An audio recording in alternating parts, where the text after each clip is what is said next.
we're now going to need to make a label. We're going to have something that describes what it is that we're burning. You've got a couple of things that you can do here.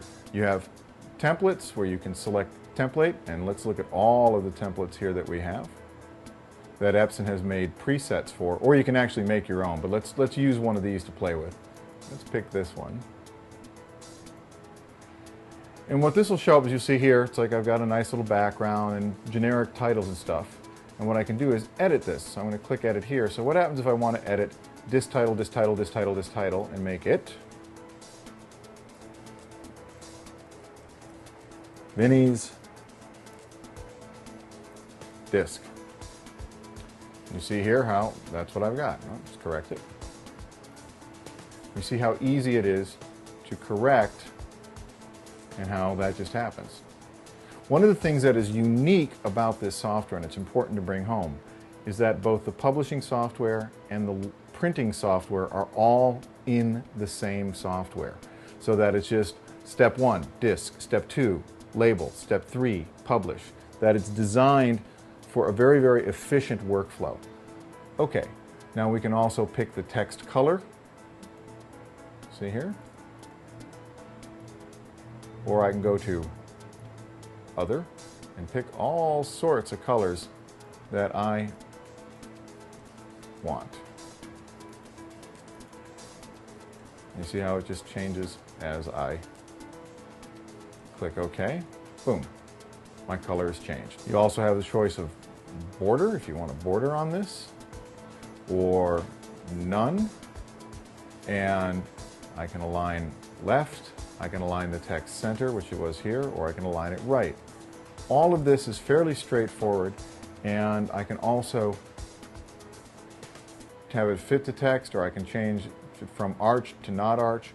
I can move this around how I want the arch to go. This affords me all sorts of control on what it is that I want to do. Now let's take a look here at all of the different things that we can do in Label. We can select something, we can pick text, we can pick an image, we can pick thumbnails of the images, let's say, that we're going to do of a photo CD of all the pictures that we're going to make, that we're going to give out. It'll build thumbnails for that. We also have the ability to have a menu tree, everything that's in that DVD or CD. And of course here, just standard lines, squares, and circles. This one here allows me to center horizontally on a disc or to center vertically on a disc, how I want to move the text. Let's take a look here. I can sit here or I can sit here. You see how it changes things. This one here allows me to bring things forward and back. So if I want to move this forward or that back, I can move different elements of this forward and back by selecting this. This here allows me to snap to grid. I can select a grid and it gives me a grid pattern here that I can work with. Let's move to layout. Now watch what happens here. As I pick different elements, you see how it hops and I can change these different elements to work on. I can also set the grid.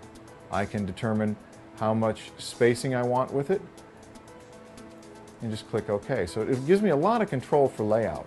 Now that we've seen how to work with templates, let's take a look at how to set the inner and outer diameters.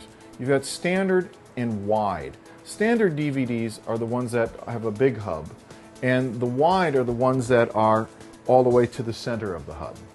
Hub printable is another way to refer to it. Now, you can pick that and you can control, let's pick this here, and you can control how big that area is or how small that area is. So let's say you want to bring it right to the edge. You can control that by adjusting the inside diameter and the outside diameter.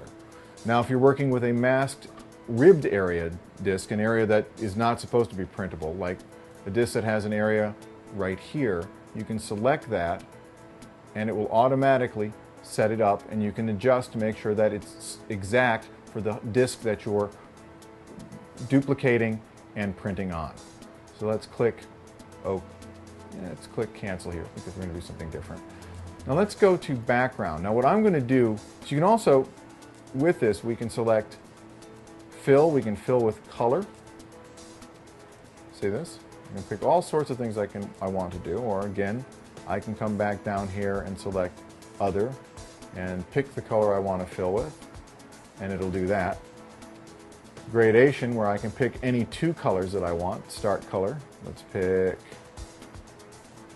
red, and let's pick finish color blue, so that I can do that. I can select image. Now I can select from presets that Epson has provided. So now that we've seen how to work with templates and how to change backgrounds and make gradations and fills and stuff, let's just take one little quick look back at templates to see some of the other stuff that they have that you can work with that Epson has preset. And then we're going to come back in and show how to load in a photograph or a background image that you may have created in a third-party application. So let's go back here for just a second. And if we look here, I also have all of these templates that I can apply. See that? Or I can go back up here and look at music video, and you see all of these templates that I have that we can take a look at. Okay, so this is basically all the templates that Epson has preset. You can again create your own templates and put it in, and this is the way to edit them. So let's take a look now at how to create your own labels in DVD. So what I'm going to do is take it quickly through this. We're going to select the drive. Okay, it's going to come up, tell me what's in here. Great, go to label. I'm going to go to background. I'm going to select image, and it's going to give me source. Now Epson has a bunch of preset images that it provides, but I've already made some. So what I'm going to do here is go to master labels. So let's select this one right here and hit apply.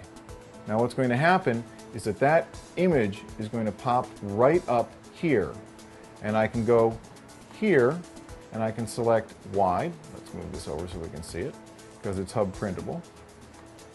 And what I want to do is, since I know this, I want as small as I can get it, and I'm going to click OK. And I'm going to say yes. I have the image file that I've created in a third-party piece of software that I've now loaded into the Epson Total Disc Maker. In this instance, it's a TIFF, and I have this TIFF at 360 PPI. So now we've got this laid out here. One of the things we can also do is we can adjust the image, okay? We can say, you know, I want it a little lighter, I want it a little darker, I want to increase the contrast, I want to decrease the contrast. And I can reset it back to normal. So what we have looked at now are the basics of how the label part of the Epson Total Disc Maker works. Now it's time to move into publishing.